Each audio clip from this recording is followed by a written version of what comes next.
आज जेब करवाना।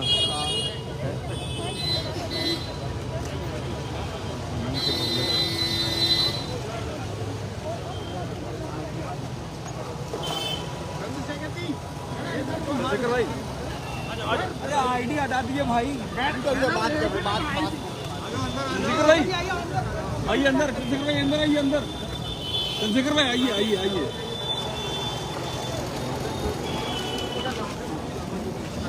जारी किए गए हैं उनका भाई कहाँ कहाँ क्या? अरे सुनिए तो भाई साहब,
भाई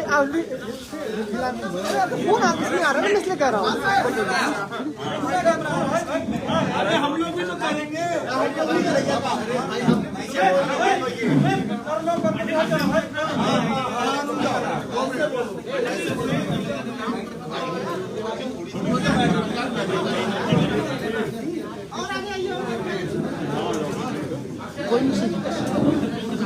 भाई यार आप भाई यार आईटी बैठ लगाए हुआ है यार, भाई हमारी मजबूरी है नहीं है। भाई तो कहाँ से करेंगे? अभी ये कैमरा स्टील वाले हटेंगे वहाँ बैठ जाना।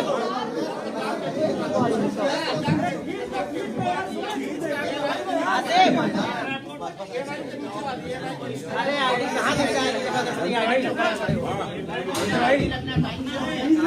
बस बस बस स्टार्ट करिए। बना रहे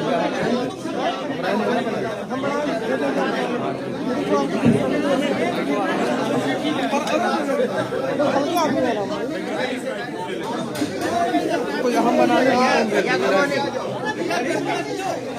बस बढ़िया कह रहे थे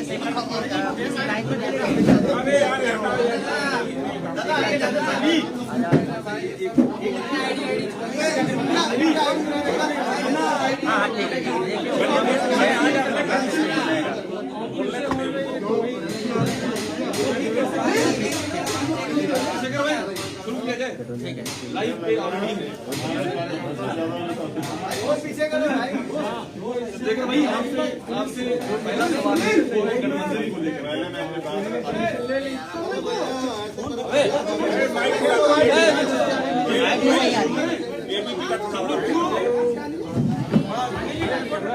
क्या बात है, क्या कर रहे हैं भैया?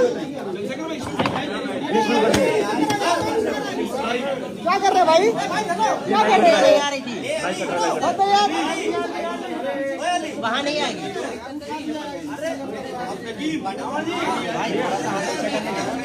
अरे ये नीट इंडिया कैलेंडर खड़ा कर दिया भाई। बस बस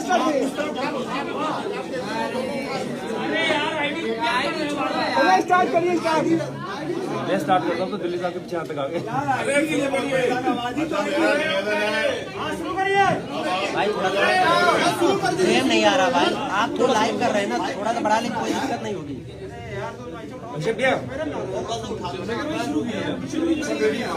रोल रोल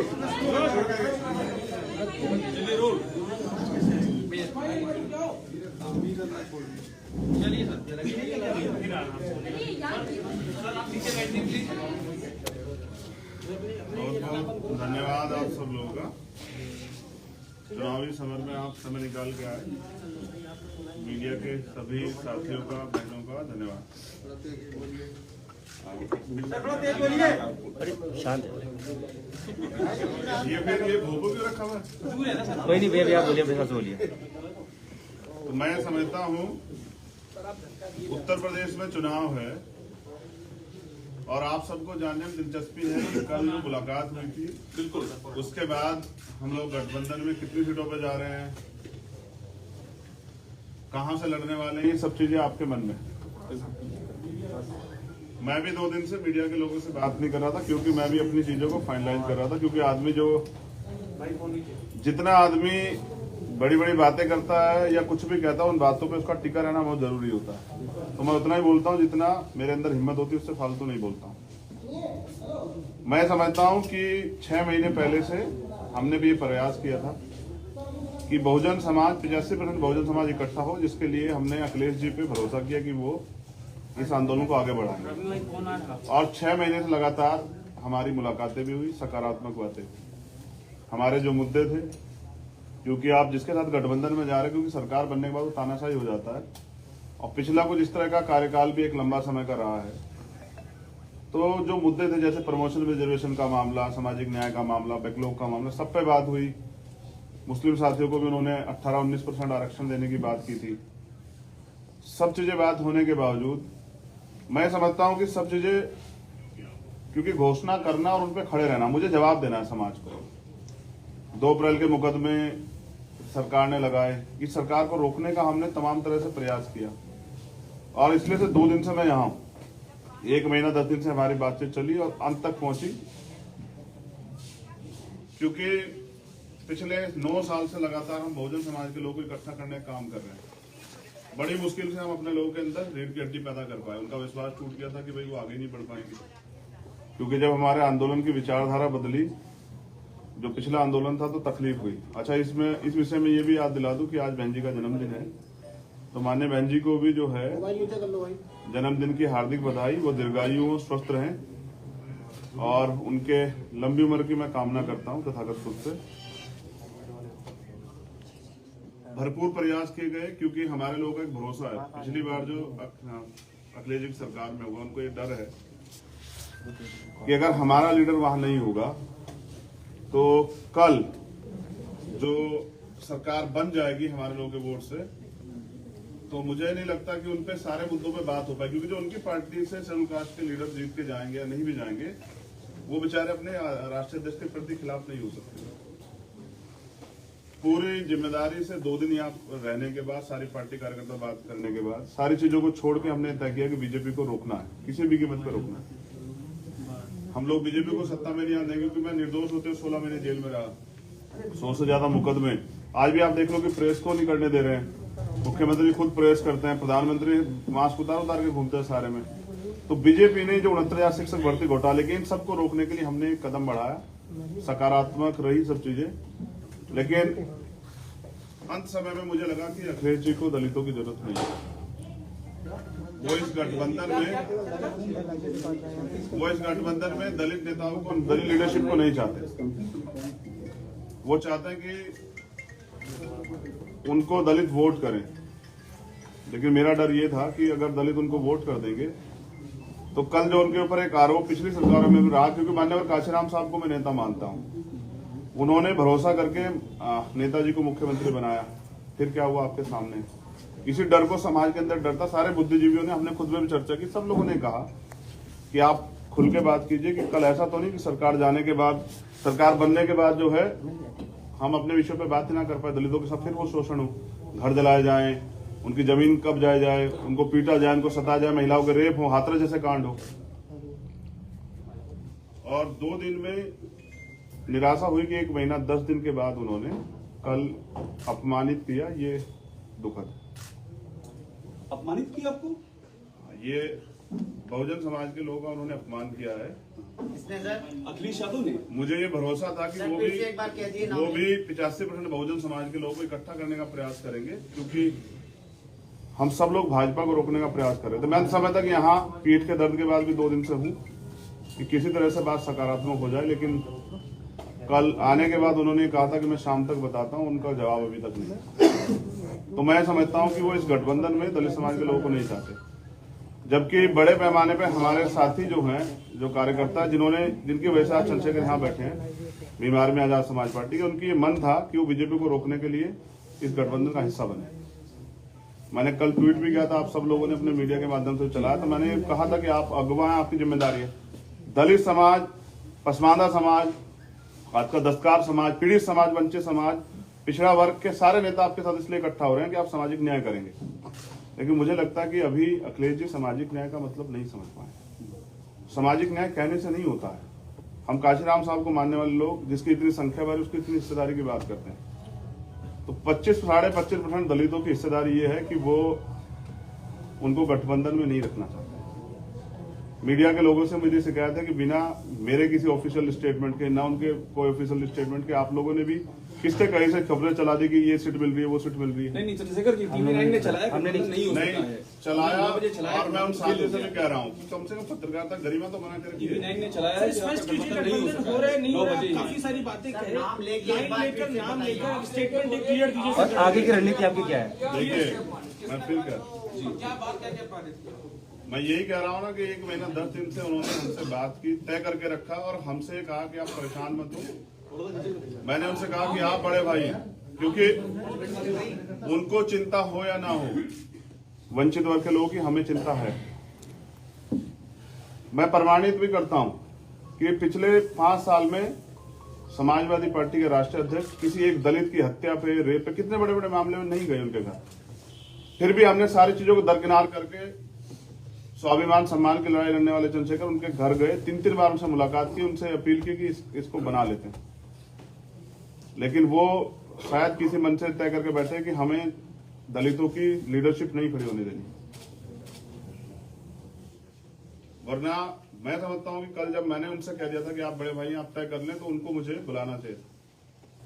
वो तो इसमें रोज दलित वंचित आपकी क्या मांगे थी उनसे जिनको उन्होंने नहीं माना? सर स्पेसिफिक अभी भी नहीं हो रहा है नहीं हो रहा है, चल रही है प्रेस कॉन्फ्रेंस चैनलों पे, एक स्पेसिफिक लाइन क्लियर बिल्कुल की क्या हुआ है सर? हुआ ये है कि अखिलेश जी के ऊपर मैंने कल जिम्मेदारी छोड़ी थी वहां से आने के बाद कि आप तय कर लें कि आप हमें गठबंधन में चाहते हैं, क्योंकि बात सीटें और ये सब चीजें कई मायने रखती है। कल हम उनके लिए प्रयास करेंगे कि उनकी सरकार बन जाए, तो उनमें हमारे हितों की रक्षा होगी या नहीं होगी। कुछ मुद्दों पे वो, जैसे प्रमोशन में रिजर्वेशन का बिल फाड़ा गया, उन्होंने मना कर दिया कि वो इस पे नहीं करेंगे। तो हम दलितों और पिछड़ों के लिए चाहते थे कि भाई प्रमोशन रिजर्वेशन के बिल पे स्थिति साफ करें, बैकलॉग पे।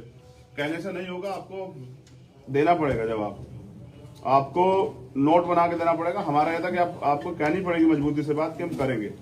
और हमारे लोगों को ये लगता है कि जब आप वहां नहीं हैं तो उनके कहने से फर्क नहीं पड़ता, वो करेंगे नहीं। क्योंकि पिछले भी हम पे एक उदाहरण है, लंबे समय से कितने मामले हुए हैं और अखिलेश जी चुप्पे साबित करते हैं कि वो दलितों को, जैसे बीजेपी आज खेल कर रही है ना कि दलितों को खाना खा रही है, वो आज भी साबित कर रही है कि लोकतंत्र में जहाँ सबको बराबर की हिस्सेदारी, सम्मान है, अवसर है, वहां वो भी जिस तरह खेल कर रही है। मुख्यमंत्री कल दलितों के खाना खाने गए, तो बीजेपी जैसा ही जो है ना व्यवहार उनका कल देखने को मिला। चंद्रशेखर भाई एक सवाल आपसे ये है, चंद्रशेखर भाई देखिए, ये पहले तो ये क्लियर कर दें। एक छोटा सवाल है, बस 2 दिन से आप इंतजार कर रहे हैं ना। मैं भी 2 दिन से, मुझे 9 साल हो गए इस लड़ाई को लड़ते हुए। 9 साल से मैं इस लड़ाई को लड़ रहा हूँ और कभी भी दलित, पिछड़ों पे, आदिवासियों पे, पसमानदा पे कभी उनके हितों की रक्षा की बात होती है, चाहे सीएम पे एनआरसी का मामला हो। मैं पहला शख्स था जो जेल गया। नेता डर रहे थे कि मुसलमानों की लड़ाई लड़ेंगे तो यहाँ जो है दिक्कत आ जाएगी। मेरी चीजें ये है ना, जो आपने पिछले घोषणा पत्र के थे, आपने तो उनको तो पूरा नहीं किया। इसलिए मैं उनसे चाहता था कि वो स्टेट अपना जो है ना वो फाइनलाइज करें, मजबूती से रखें, लेकिन वो नहीं चाहते हैं हमारे मुद्दों बात करने। तो कहने से नहीं चलेगा, तो हमने तय किया है कि अभी हम समाजवादी पार्टी के साथ गठबंधन में नहीं जा रहे। अब हम, क्योंकि हमारे कार्यकर्ता जिन्होंने पिछले 6 साल से उत्तर प्रदेश में लड़ाई लड़ी है, घर घर जाके लोगों को तैयार किया है। बीजेपी के से हमने लाठियां खाई है, हमने मुकदमे झेले हैं। बीजेपी के खिलाफ जो है हम लोग लड़े हैं उत्तर प्रदेश में। CNPR NRC का मामला हो, चाहे वो 69 शिक्षक भर्ती का मामला हो, हम सड़कों पे लड़े हैं। तो मैं समझता हूं कि अपने लोगों के हितों की रक्षा में स्वयं करनी पड़ेगी। मैं 25% दलितों के स्वाभिमान की रक्षा करने के लिए हूं, उनको मैं अपमानित करने के लिए। मैं तो मान्यवर काशीराम साहब को नेता मानता हूं ना, उनको राष्ट्रपति बनाने का अवसर मिला, बीजेपी ने कहा बना देंगे, उन्होंने छोड़ दिया। मेरी लड़ाई विधायक MP बनने की नहीं, लड़ाई सामाजिक न्याय की है। मैंने कल उनके पाले में छोड़ी थी, उनका जवाब नहीं आया। मैं मानता हूं कि वो दलितों का नेतृत्व और दलितों की हितों के मुद्दों पे बात नहीं करना चाहते। मुझे भी उम्मीद है कि मेरे बाद हो सकता है वो स्टेटमेंट देंगे, हम ये करेंगे, लेकिन हमने तो सबके देखे। प्रधानमंत्री भी कहते 2 करोड़ रोजगार देंगे, प्रधानमंत्री भी कहेंगे जो है 15-15 लाख देंगे, ये करेंगे वो करेंगे, लेकिन देश बेच दिया।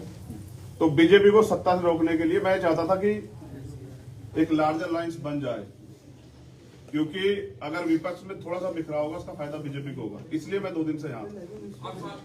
अब क्या करेंगे आगे? अब दलित समाज के लोग, वंचित वर्ग के लोग, बहुजन समाज के लोग अपने हितों की रक्षा के लिए अपनी लड़ाई स्वयं लड़ेंगे। मैं समझता था अखिलेश जी दूरदृष्टि है, वो समझते होंगे कि लड़ाई आज की नहीं है, उत्तर प्रदेश से केंद्र का रास्ता तय होगा। लेकिन पिछली बार जिस तरह से माननीय काशीराम साहब के साथ धोखा हुआ कि उन्होंने माननीय नेताजी को मुख्यमंत्री बनाया और वो फिर ठगे से रहे कि मैं इनका वजूद बना के जो है ना अपने लोगों को कमजोर नहीं कर सकता हूं, उनके हितों की रक्षा के लिए चुप नहीं रह सकता हूं। मैं सरकार में इसलिए नहीं शामिल होना चाहता कि कल अभी तो सरकार बनी भी नहीं है कि मैं अपने लोगों की हत्याओं पर, तमाम तरह की समस्याओं पर चुप हो जाऊं। मैं नौजवानों की बेरोजगारी के मामले चुप हो जाऊं, ये मुझसे नहीं हो। अकेले लड़ेंगे क्या? सवाल आपसे ये है, अपने दम पे लड़ेंगे और प्रयास करेंगे जो अभी बिखरा विपक्ष है उसको एकजुट करें। अगर वो नहीं होगा तो अपने दम पे लड़ेंगे। चंद्रशेखर भाई एक सवाल आपसे ये है मेरा, कांग्रेस मायावती मैं फिर कह दूं आपसे, मैंने माननीय बहन जी से सबसे पहले प्रयास किया, वो हमारी नेता बड़ी है कि उनके साथ एक गठबंधन है। मैंने खूब प्रयास किया। मैं स्वाभिमान सम्मान की लड़ाई लड़ता हूँ, उसके लिए मैं तमाम मुकदमे और जेल सब चीजें देखी, तिहाड़ भी 2-2 बार गया, लेकिन मैंने हमेशा प्रयास किया कि एकजुटता बनी रहे। मैंने बहन जी से प्रयास किया, उन्होंने कोई इस पे सहमति दर की। मैंने भैया से प्रयास किया, मैंने उनको बड़ा भाई माना, क्योंकि मुझे पता कि शायद उनको कुछ ना हो, लेकिन अगर सरकार बीजेपी की आ जाती तो अगले 5 साल में जो दलितों को, मुसलमानों को, पिछड़ों को, आदिवासियों को और सब समाज को जो झेलना पड़ा और जो पिछले 5 साल में झेलना पड़ा, कहीं मैं उसका हिस्सेदार ना बन जाऊं। चंद्रशेखर भाई पर सवाल ये है कि आखिर वजह क्या रही? क्योंकि देखिए हम ये खबर लगातार चला रहे, गठबंधन नहीं हो सका, टीवी नहीं आपको अखिलेश जी 12:30 बजे मिलेंगे, लेकिन ये बताइए कि आप उनसे पूछिए कि कद बड़ा हो रहा है, इसलिए आपका कद बड़ा हो जाएगा, इसलिए नहीं गठबंधन किया क्या? मेरा कद, मैं समझिए ना, मैं व्यक्तिगत तो लड़ाई लड़ ही रहा हूँ, मेरे कद की क्या है? अच्छा, क्या मैं, आप तो पूरे देश प्रदेश का मेरा काम जानते हैं, 23 प्रदेशों में हमारा संगठन है। मैं तो बिहार तक चुनाव लड़के आपने दम पे, तो मैं क्या उत्तर प्रदेश में नहीं लड़ सकता हूँ? लेकिन मेरा प्रयास ये था, क्योंकि मैं नहीं चाहता कल किसी दलित का की बच्ची का, किसी मुस्लिम समाज की बच्ची का, किसी अन्य धार्मिक अल्पसंख्यक समाज समझ, किसी स्वर्ण समाज की बच्ची का भी रेप, हत्या हो। हमने देखा ना उन्नाव क्या हुआ, हमने देखा ना हाथरस क्या हुआ। इस बीजेपी को रोकने के लिए मैंने अपना स्वाभिमान दांव पे लगा दिया, जबकि मेरे वर्कर नहीं चाहते थे, वो चाहते थे कि हम अपने हितों की लड़ाई स्वयं लड़े। रमण साहब, मेरा एक सवाल आपसे ये है कि आप दूसरे असदुद्दीन ओवैसी हो गए हैं, क्योंकि ओवैसी के साथ भी कोई गठबंधन नहीं कर रहा है, आपको भी कोई अपने प्लेटफॉर्म पे नहीं लाना चाह रहा है। देखिए मैं क्या कह रहा हूँ, जब कोई अपने हितों के लिए लड़ता है ना तो वो उसको फिर कुछ ना कुछ तो सहना पड़ता। देखिए मैं सत्ता की, मेरी लड़ाई सत्ता कभी थी नहीं, ओवैसी के साथ सत्ता का सहारा लेके व्यवस्था परिवर्तन की लड़ाई थी। सत्ता को मैंने, जब सत्ता की बात चल रही थी ना, लोग चुनाव तैयारी कर रहे थे, तो मैं आंदोलन लड़ रहा था 2 तारीख को, 2 जनवरी को भोपाल में, जो पिछड़े वर्ग के हितों की रक्षा के लिए उनका आरक्षण जहाँ खत्म किया गया था, सरकार के खिलाफ लड़ रहा था। अभी आपने सर एक महत्वपूर्ण बात कही, विपक्ष को एकजुट करेंगे, तो वो कौन लोग होंगे जिनको आप एकजुट करेंगे? मेरा प्रयास रहेगा, मैं सभी लोगों नाम लेके बताइए सर, नाम लेके। क्या कह रहा हूँ, अब आप अगर आप ये भी सोचते हैं ना कि मुझसे तो नाम लेने की उम्मीद करते हैं, आप जाके उनसे पूछेगा कि आपने ऐसा क्यों किया। जब आप पूछेंगे तो मैं पर्सनली आपको नाम लेके बताऊंगा। मेरा काम है कि जो बटा हुआ विपक्ष है वो एकजुट, और मैं इसके लिए 2 दिन और प्रयास करूंगा पूरी जिम्मेदारी से। नहीं होगा तो भीम आर्मी के लोग, आजाद समाज पार्टी को अपने दम पे चुनाव लड़ेंगे। और गलत ये है ना कि मैं आपको अगर बुला के 10 बजे कि पीसी 10 बजे है और आपको 12 बजे तक इंतजार कराऊं तो आपका काम बाधित होगा। मुझे ऐसा लगता है मेरे साथ यही हुआ कि पिछले 2 महीने से हमसे कहा गया कि आप जो है ना हमारे साथ मिलकर वो करेंगे। हमारा प्रयास था, हमारा समाज चाहता था कि बीजेपी से किस तरह से छुटकारा मिले, और हम लड़े 5 साल। किसी का मामला हो, उन्नाव का हो, हाथरस का हो, जौनपुर का हो, 4 दलितों की हत्या की जाती है, कभी कोई व्यक्ति नहीं जाता है। प्रयागराज में 4 दलितों के सामने उसकी माँ उस बच्ची के साथ हत्या होती है। आपने कुछ सीटों की मांग की थी क्या अखिलेश जी से? बात हिस्सेदारी की है, जिसकी इतनी संख्या बारे उसकी इतनी हिस्सेदारी। आपको वो 3 सीटें, चंद्रशेखर भाई आपको 3 सीटें दे रहे थे, हमारी जानकारी है, और उसमें 2 सीटें कह रहे थे आप उनके सिंबल पे लड़िए। तो मैं क्या कह रहा हूँ, ये आप उनसे पूछेगा कि दे रहे थे या नहीं दे रहे थे। आजाद भाई TV9 का आखिरी सवाल, आजाद भाई TV9 का आखिरी सवाल ये है कि आप किसको अप्रोच करेंगे, प्रियंका जी को, बहन जी को, या फिर अगर बात नहीं बनती तो अकेले कितनी सीटों पर लड़ेंगे? मैंने कहा कि मैंने हमेशा प्रयास किया, लेकिन लड़ाई जो है ना यहाँ इस प्रदेश में महिला सुरक्षा की है। ये लड़ाई इस प्रदेश में हक अधिकार की है, लड़ाई इस देश में बुनियादी है, मुद्दों की राजनीति है। मैं धर्म और उसकी राजनीति में नहीं जाता हूँ कभी, लड़ाई मुद्दों की राजनीति और मुद्दों पे बात नहीं होती। तो प्रियंका जी के साथ जाएंगे। महत्वाकांक्षाएं बहुत बड़ी हो गई है, ऐसी चर्चा पॉलिटिकल करते हुए तमाम इस तरह से आपने स्टैंड रखा है, सपा के लीडरों का भी स्टैंड है, क्या कब ये राजनीति में पहुंचे जो बात की जा रही है? कोई लॉजिक दिखता है आपको? मुझे बस इतना बताइए कि विधायक बनने के लिए किस उम्र की जरूरत होती है, उसकी सीमा क्या है बताइए। मैं किसी में हूँ, आप बताइए, पत्रकार है ना, आप बताइए क्या सीमा होती है एक विधायक का चुनाव लड़ने के लिए। मैं एक बड़े समाज को बिलोंग करता हूँ और मेरे चिंता है। अगर आप ये कहना चाहते हैं कि दलित समाज के लोग अपना प्रतिनिधित्व मांग रहे हैं तो गलत कर रहे हैं, तो ये आपकी गलतफहमी है। इंडिविजुअल राजनीतिक मैं फिर क्या कर रहा हूँ, इंडिविजुअल राजनीतिक महत्वाकांक्षा, मैं तो जिसको नेता मानता हूँ उन्होंने राष्ट्रपति का पद छोड़ दिया। मैंने उनको बड़ा भाई कहा और मैं इस रिश्ते को निभाऊंगा, लेकिन लड़ाई प्रतिनिधित्व की है, हिस्सेदारी की है। आपके ऐलान समाज के लोग किससे भीख नहीं मांग रहे हैं सर। आपके ऐलान के बाद अगर अखिलेश जी का फोन आता है तब आप क्या करेंगे? अभी आपने कहा अखिलेश जी ने फोन नहीं किया, अगर आपके ऐलान के बाद अखिलेश जी का फोन आता है तब आप क्या कहा? फोन नहीं किया ना, जिनको जिम्मेदारी लगाई थी उनके साथ बात नहीं की है। दरवाजे बंद हो चुके हैं क्या आपकी तरफ से समाजवादी के लिए? राजनीति में कभी दरवाजे बंद नहीं होते हैं। जो लोग एक दूसरे के खिलाफ मुकदमा कराते हैं वो भी साथ लड़ जाते हैं। मेरा प्रयास ये है कि एक मजबूत आप विपक्ष बनता जो बीजेपी को रोकता, जिसमें सबकी भागीदारी होती है। आप बताओ उनके पास अभी कोई दलित समाज के कोई पार्टी लीडरशिप है क्या? मेरे आज के बाद शायद वो किसी को इकट्ठा करने लग आप जाए। दलित समाज मुस्लिम समाज की बात करते हैं, क्या ओवैसी के साथ आएंगे आप चुनाव लड़ने? अकेले हैं, 1 और 1 11 होते हैं, ओवैसी के साथ जाएंगे। जो कुछ होगा, आज 2 दिन का समय आपसे लिया है, उसके बाद अपनी बात आपसे रखेंगे, लेकिन कभी भी दलित समाज के सम्मान से खिलवाड़ नहीं होने दूंगा, ना उनके सम्मान से जो है ना खिलवाड़ करने दूंगा। मैंने विश्वास किया कि हम इस बीजेपी को रोकने के लिए सक्षम हैं और हम जो बिखरा फिर उसको इकट्ठा करेंगे, एक मजबूत लड़ाई लड़ेंगे उत्तर प्रदेश।